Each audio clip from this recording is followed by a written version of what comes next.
We once were silent, now we wanna talk. We weren't the only ones up and down from the block. While y'all were running, we chose to walk. So welcome to another episode of Artist Block. Education, learning, environment, it's all happening. My name is Imaad, and this is episode 4 of Artist Block. Allow me to introduce our co-host for today. She's a BCSS student, a volleyball athlete, a basketball athlete, and so much more. Abigail Samuels, say hello. Hey. So today, before we even get to the topic, be sure to follow us if you want to request a topic or if you want to come up here. Be sure to follow us on Instagram and on Twitter at artistblockpod, or you can definitely shoot us an email at our email, artistblockpod@gmail.com. Be sure to follow us on Soundcloud so you can get these episodes as soon as they come out. So as you heard in the title, we're going to talk a lot about education. But before I even get to the main topic that we want to talk about, which is Finland education, I want to talk about how we have it here. And before we even get into that, it's kind of like a disclaimer by saying that you and I speak on behalf of our school and for a lot of Peel, because I don't know as much as other people know about other schools. And I'm sure that Canada has a lot of similarities. I'm sure that Peel region has a lot of similarities. And I'm sure even Ontario has at the same time. So before we even get into anything, just saying that, we're speaking on behalf of our school and on behalf of some other schools as well. So before we get to the Finland school's education thing, what do you think are some of the good things that currently your education has? I definitely have passionate teachers. I find that the teachers that I have, they genuinely are interested in me absorbing what I'm being learned rather than prioritizing testing. So do you feel like they still prioritize the testing of the knowledge that they gave you? Or do you think there still is a stigma with them about the whole standardized testing thing? There's still a lot of stigma because there are, in every class, there's reminders before we even start the unit or start our lesson. This is going to be on the test. Pay attention. Yeah. So it starts off the connotation that, okay, shoot, I need to pay attention to this, but what we learned before isn't necessarily as important because, well, it's not going to be on the test. Why does it matter? Yeah, and I think right now there is a little bit of a crossroads in education on what is the future of it and then how they want to represent it. So I think it's kind of known by a lot of Canadian students that we don't have as many standardized tests as our neighbors in the US do, because they have the SATs, and that's so, your entire university career and beyond is so dependent on that SAT that people don't even realize from other countries how lucky they are to have none of that. Because if you don't do well on the SAT, you're done. And then that screws over teachers because they can't really teach as much as they want to because they really want you to just be ready for the SAT. And I know private schools in the US have said that they were made for to prepare students for college education. And I was like, well, isn't that what public schools are supposed to do? But then you realize that public schools aren't supposed to do that. They're supposed to prepare the students for the SAT. So here we still have OSSLT and EQAO. So I wanted to ask you, do you think EQAO and the OSSLT should still remain, or do you think it should just be taken out?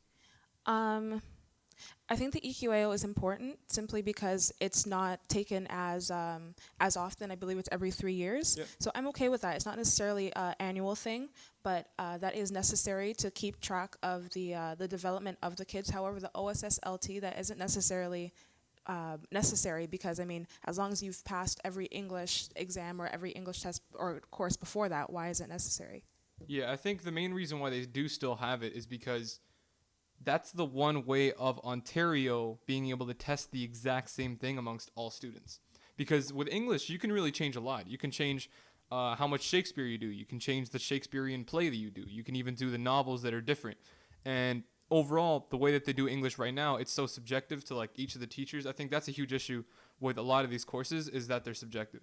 And then that's why Kathleen Wynne herself, she actually wants to take out the OSSLT. So which is pretty cool. We're still going to write it in April, I believe, right? Right. And honestly, it's supposed to be written at a grade 10 applied level. So is it really measuring the literacy of everyone? No, because like you said, it's subjective. Yeah. So everybody is, well, not necessarily everybody, but different classes are covering different subjects differently. So my English class, we covered Shakespeare way more and way closer to exams than other classes did. So I feel like... So overall, do you think that teachers should have the freedom to do each thing that they want? Or do you think they should all follow, for a specific department for English, do you think they should follow the same format, or do you think they should have freedom to do what they want?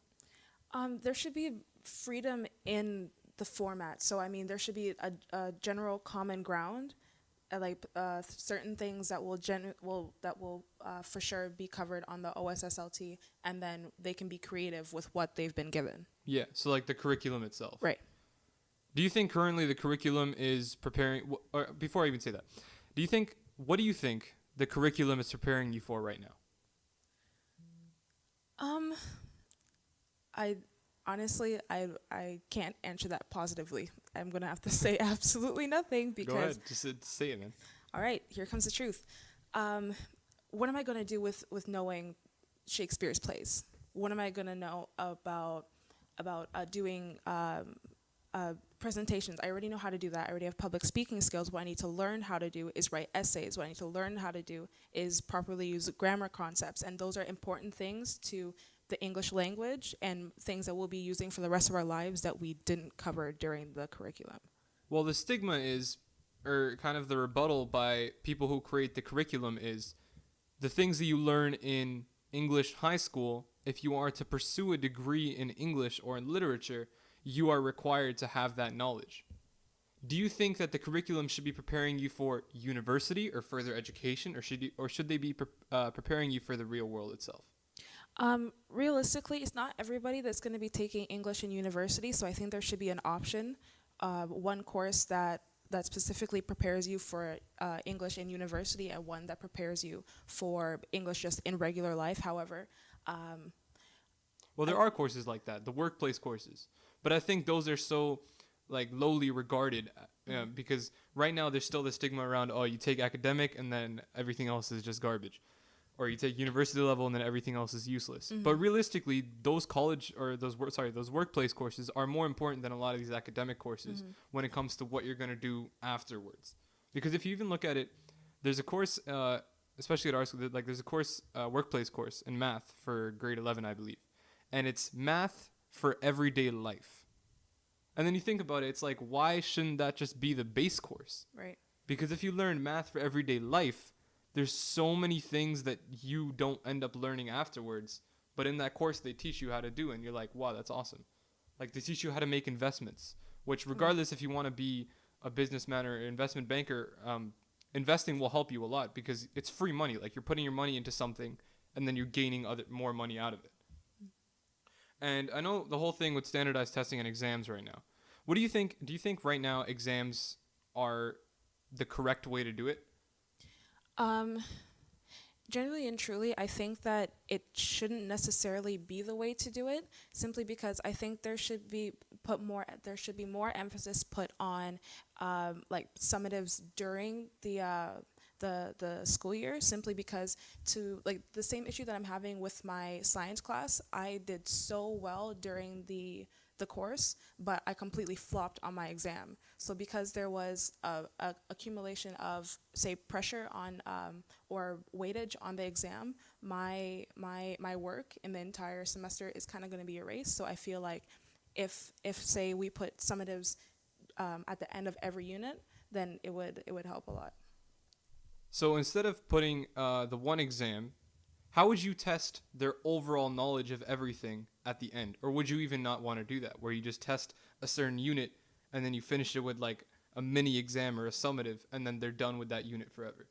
Right, that would be the right way to do it, to do a mini summative at the end, simply because to put it challenges the student simply in a not necessarily positive way, because realistically there are some of these things that we're not going to carry on with. So I feel like if we just do it one time and get it over with, then it's better than say having to relearn everything that you were taught at the beginning of the semester along with what you were taught a week ago. But then the issue is, did you really learn it? Because if you truly understood the concept, it would have been engraved in your mind to the point where you just got to revisit it once and then you're set. Because if you do, and then you'll get to the point where Unit 1, no one will ever remember Unit 1 from anything. And then when they come back the next year, they're completely lost. Right. And I think there should be a way in which you test the overall knowledge of the course.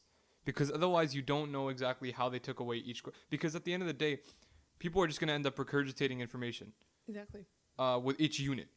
regardless if it's going to be on each unit or if it's going to be at the very end, because after that, they're going to forget it. But if they test it well enough, then you can truly show your understanding of the concepts. I know this year we have a new last year, the way that they taught history was much different than the way that they teach it in other schools and the way that they teach it around the world. Currently, around the world, there's this whole emphasis on knowing specific things that happened. But moreover, with our history course, I'm sure you can attest to that, how we really cared more about why it happened. Right. So in that way, you understand the concept more. Yeah. So again, exams. So there is a school in Peel Region, Jean Augustine Secondary School. They have kind of abolished exams. So there are no exams. They do a small unit test or like a summative at the end of each unit, exactly the way that you're saying it.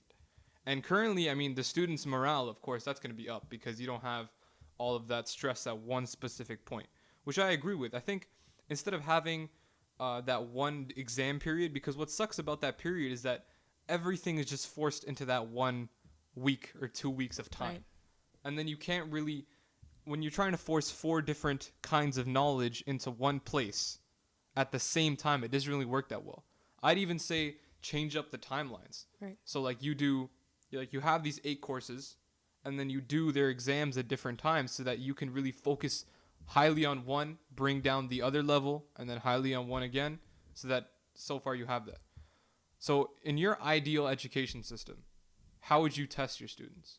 See, I think it's important, especially for those who don't have their semester divided, that have all 8 courses throughout the school year, that the teachers in different departments work together, simply because I find it that simultaneously in all subjects, it gets really hard and really intense in terms of workload at the same time. So you go from 0 workload to 100 really, really quickly, and it overwhelms the students. And that's the thing. That's the issue with standardized testing, because you would think that if you truly learned it, it would stick in your brain. But from day one, you're taught, okay, I'm here to do well on the exam, not necessarily to learn. So the thing is, there's a difference in between absorbing the material that you have and just copying and pasting what you have, what you've learned in the classroom onto the test. I've done that before, and I can truly say that I didn't learn anything. I can't remember it.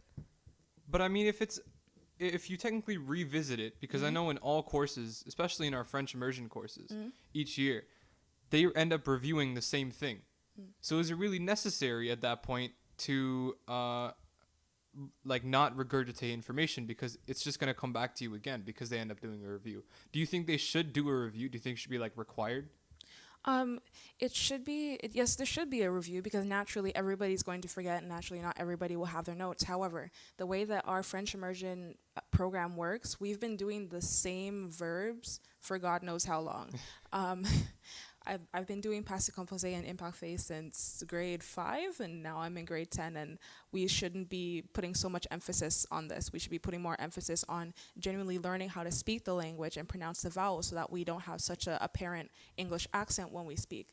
There should be review, yes, but not to the extent that we're doing, because what we're doing is regurgitating all the information and just putting just a tiny little bit of new things. So 95% of the work is from the year before, and then just the remaining 5 is new information. That's a great point that you said about learning how to get the accent correct. Right. Because I know a lot of students, obviously, you're not going to take the time to fix your accent itself. And then you're just stuck with that for years. Right. So Kathleen Wynne, the Premier of Ontario. Now, this woman has had a lot of decisions in the past that has angered Ontario. But this is another one that is going to anger a lot of people. She's considering shutting down the French immersion program. Now, her main reason for that is because she doesn't think that the students that come out of the French immersion program end up being fluid enough.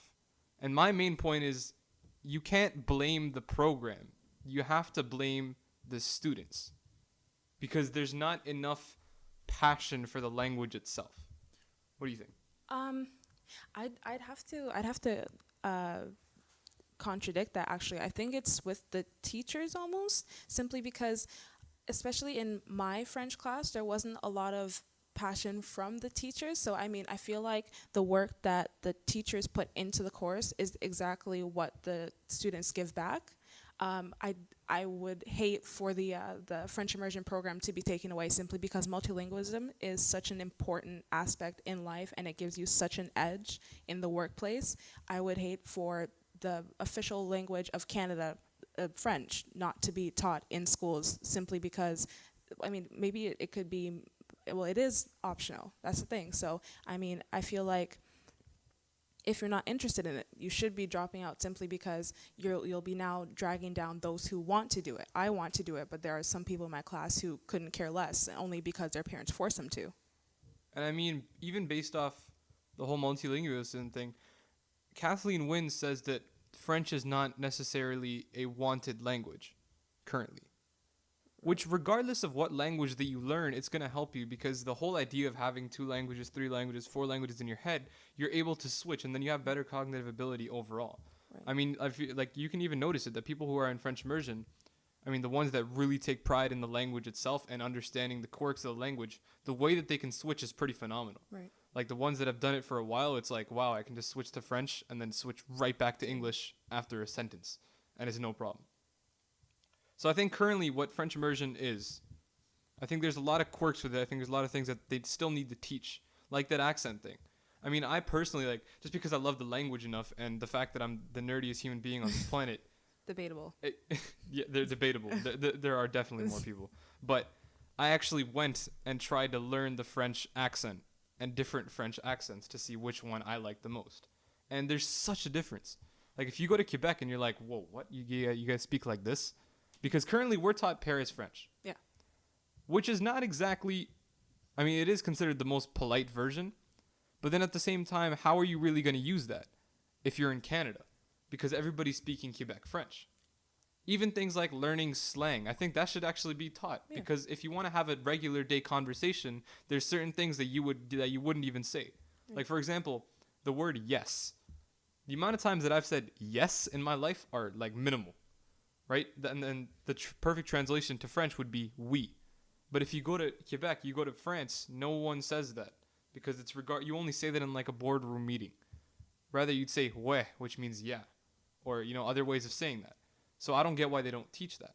I think they should teach better conversational language. But at the same time, they should be teaching that formal French, because you're going to have to use it eventually when you write emails, or even if you get like a higher degree in French, or even if you go beyond with it in terms of the workplace. Do you think currently there's... Okay, so were you at the Glendon University presentation? No, but I've been to the campus before. It's bilingual. Yeah, so Glendon University, for those of you that don't know, it's an extension of York University, if I'm not mistaken. Yes. Yeah. And it's completely bilingual. And that's really good for French immersion students, but the issue is there's not enough universities that have that. So now you really can't... Because after BCSS, and after I'm done French immersion, I don't really think I'll ever end up taking French-regarded courses ever again. So then it's like, well, what was the point of me even doing it if I'm just going to end up forgetting it after 3-4 years?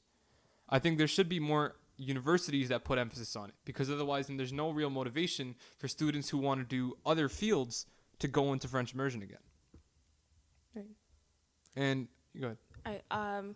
I definitely agree, because so far my options, if I want to continue French, is University of Ottawa and Glendon campus, and I don't want to go either of them. I want to go to University of Toronto, but the only way to continue with French is to take the French program, but I don't have any space in my schedule for that.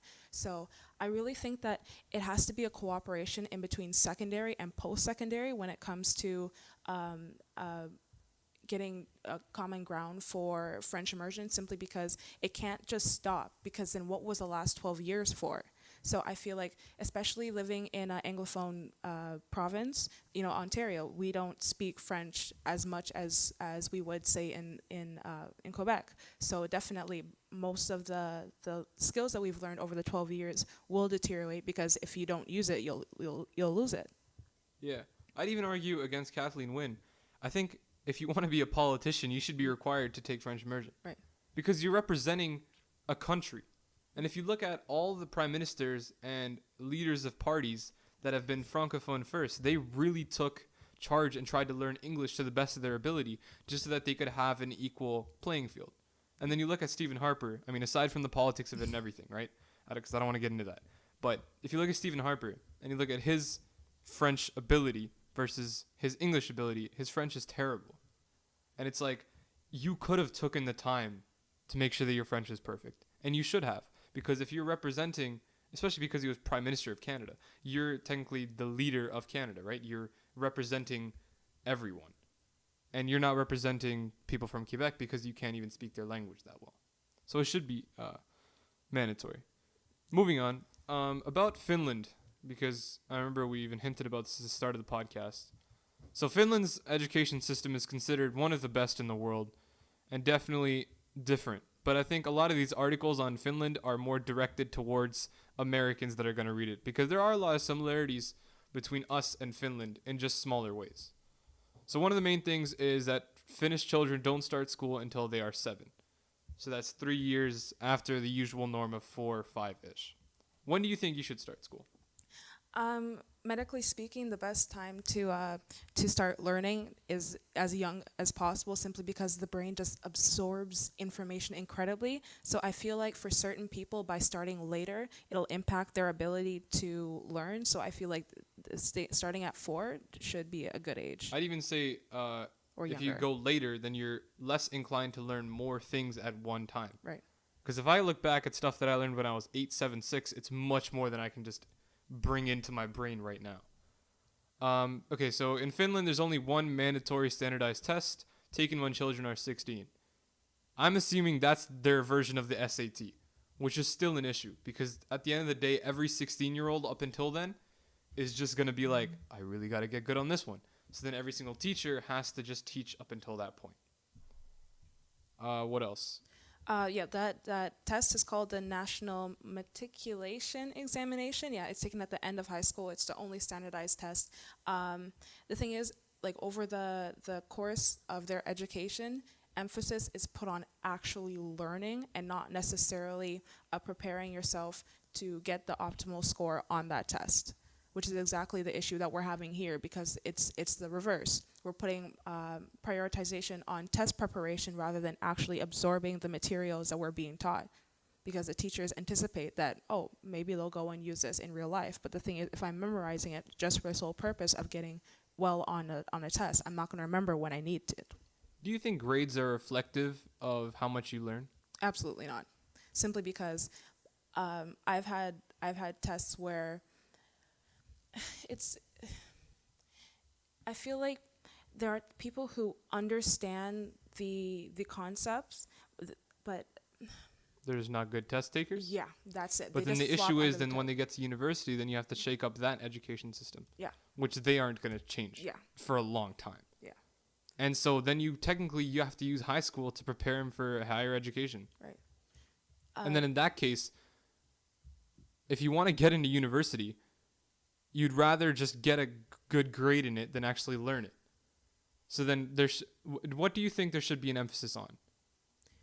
Again, I'm going to say this actually learning, because the whole point of school is to not only educate yourself, but to also prepare you for post-secondary or whatever you're going to do afterwards. So I feel like if in the grades preceding university, all you're doing is learning to prepare for tests, you're not going to remember it. And we're not going to remember or absorb it as much as if you were to focus on actually learning it, and then you'd be able to apply it better in post-secondary.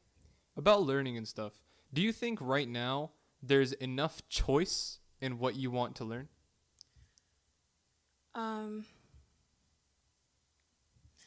I know in grade 9 we don't have that much choice. We only get to choose one elective, and that's in arts. And then the older we get, the more liberation that we have when it comes to a choice of our courses. In grade 12 or 11, I think it's just English, and if you're in French immersion, French, that's required. I think that maybe there should be a little more control based on what you take, simply because there are certain students that will take courses that won't necessarily benefit them, simply because they want to steer away from the hard subjects like the sciences that they'll actually need in their post-secondary or their careers. So, in So I your feel opinion, at what grade should you have more of a choice? I feel like we should start learning how to take our education seriously for ourselves in grade 8. It would be that preparation for grade 9, because in grade 8 I didn't understand how all the course selections work, and because of that I missed out on going to specialized schools like AP, IB, and I also missed out on some courses that I really wanted to take, like business and French. So I feel like by going earlier, it's more information that they'll have and more time that they have to absorb it. That way they're more prepared for when they actually have to use it. That makes sense. I think right now education should just be, early education specifically, should be mandatory, and they should make sure that you see every possible aspect of each field. Right. Because otherwise you're not going to really understand more about each field, and then you won't really find your passion itself. I know there's so many things that are still not taught, and I'm just like, why are they not? Right. Technology still isn't taught. I'm like livid by that, because it's like, that's the future of the universe. How are you not going to teach people how to do certain things on a computer? Yeah, it's an integral part of our society. Exactly. Yeah. And it's like the people who do end up taking a pride in it end up having many more advantages later on, because they're like, oh, I already know how to do that. I know that they emphasize that around like grade 9, grade 10. You can take a business and technology course where they teach you how to use Excel. But you should have learned that when you were 9. Right. Because that's such a simple thing to learn. It's not very difficult. Right. And I mean, I even self-taught myself Excel when I was like 6, 7 years old, because it was just that simple. And there were so many easier ways to do it. I think right now education could even be moved and then shut down, and there'd still be some people who end up being really good at it. Right. Because I even saw this TED Talk about a kid. It was a couple of years ago. He's 18 now, but at the time he was 13. And he made his own curriculum and taught himself everything that he wanted to do. And now he has a multi-million-dollar ski company because he was super into skiing. But he didn't just focus on business. He learned about physics so that he can make better skis, a better product. But of course, that's not going to work for everybody, right? Not everybody will just have that mindset to be able to create something. Instead, you should have, I'd even say, right at grade 9, you should have full control over everything. Right. Up until that point, it should just be, here's art, here's this, here's this. Right. Oh, I like that thing. I'm going to follow that. Because then that way, in grade 9, grade 10, you're just really focusing on your passion, so that by the time you get to grade 11, grade 12, you're for sure that you like this one thing because you've been doing it for 2 years. Right. I think grade 9 and grade 10 shouldn't be a looking around period. It should just be an immersive experience into what you enjoy. Right. Because that's the other issue that we're having. We're put under immense pressure at the very last minute. So grade 11 and 12, where there's so much pressure about, oh, you have to do really, really, really well on everything, right? And I understand that because that's the only grades that universities are looking at. But I feel like that responsibility to do well isn't carried on in the previous 2 grades. So switching from lazy to go-getter is extremely difficult. And on top of that, like you said, how do I say this? Exploring your options should be done way earlier, because if I did that before high school, I would be so much more prepared, simply because I would know, okay, this class, I don't like that. This class, I like that. So let me take the class that I like and not the class that I don't like, because some classes, when you read their description, it's alluding, right? It's falsely alluding. So I feel like by experimenting earlier, it'll prevent future mistakes. Yeah, and I know guidance counselors kind of preach that, oh, once you get to university, then you can look around. Right. But realistically, you don't want to look around when you get to that point, because now your money's being spent. Yeah. And a lot of it too. And now your time is at a run because you want to get to your future. And if you're still looking around, I mean, sure, like, that's your choice. If you want to look around for 6, 7 years, that's fine. But there are people who just want to be like ready so that they do the 4 years and they're set. They know exactly what they want to do. And those people that have exactly what they wanted to do, like, those end up getting really interested in it. Right. And you could even, like, what I really want to do is have grade 11, grade 12 courses that if I didn't go to university, I could still be fine with and make something out of it. I think there should be, like, at least small courses that should be mandatory. I think English still should be. I think obviously the whole idea of the workplace course should be mandatory. Right. I don't think there should be that same stigma around university level courses. I think workplace courses should be highly regarded as well, because a lot of them are going to teach you things that a university level course will never teach you, and you're going to have to learn it the hard way when you're older. Right. See, that's the exact issue, because there are certain things that the school system is putting emphasis on teaching us that have no real value in real life. We're not being taught how to invest, like you said. We're not being taught how to, say, balance checkbooks. We're not being taught how to save. So the issue is these kids are growing up and they're learning the hard way, which results in debt, which results in depression.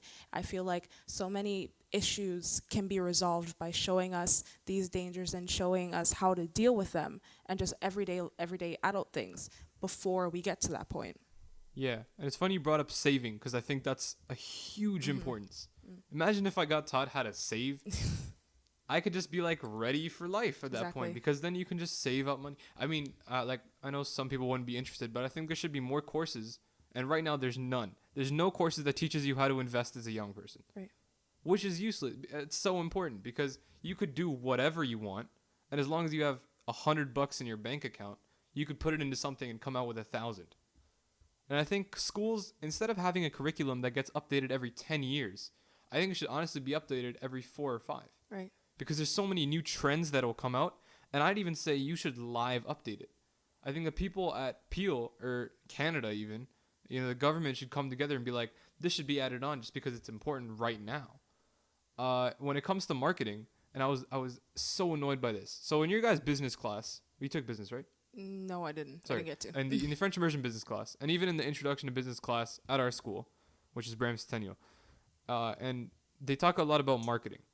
And I can't believe that they still teach the same things that were used 15 years ago. Why do people still I mean, okay, as good as a celebrity endorsement is, there's so many other ways that you can market now that kids are not taught, but kids actually know it themselves. If you look at it, we all know how to grow a platform, and we don't even realize it. When we post a photo on Instagram, we all put it out. We tell other people to check out our recent. People don't even realize it. That's growing a platform. And then you look at other companies who are struggling to do that. Yeah. Like, they can't even get more than 20 followers on Twitter or on Instagram because they don't know how to grow a platform. And instead, it should be the responsibility of education to be able to teach you that. How to grow your own, especially like in business courses. They should teach you how to grow your own platform, how to use the money that your business gains in a positive way. Right. Especially because we're being technology is advancing so much right now. We can't be taught things that were used so long ago, because what use do they have? So I feel like if the point of the course is to educate kids on how the business world works, do it properly and do it with information that is relevant to now. Because if I'm starting up a business, if I'm using trends that was popular 15 years ago, my business is gonna flop. So it's definitely important that, like you said, the education system, it updates itself a lot quicker than it is right now. I agree with that. Any last words on the education system? Do better. Do a lot better, please. Our future depends on it. Yeah. Make updates, make changes. Yeah. Anyway, that concludes our podcast for this week. If you want to request a topic, or if you want to come up here, make sure to follow us at ArtistBlackPod on Twitter and on Instagram. Make sure to shoot us an email and follow us on Soundcloud if you want to get these episodes as soon as they come out. Abigail, where can they find you? They can find me on Instagram at a._.samuels and on Snap at whoisabs. You can follow me on Twitter at ImaadJM, or if you want to follow me on Instagram at Imaad.jm. That's all for this week. See you guys next time.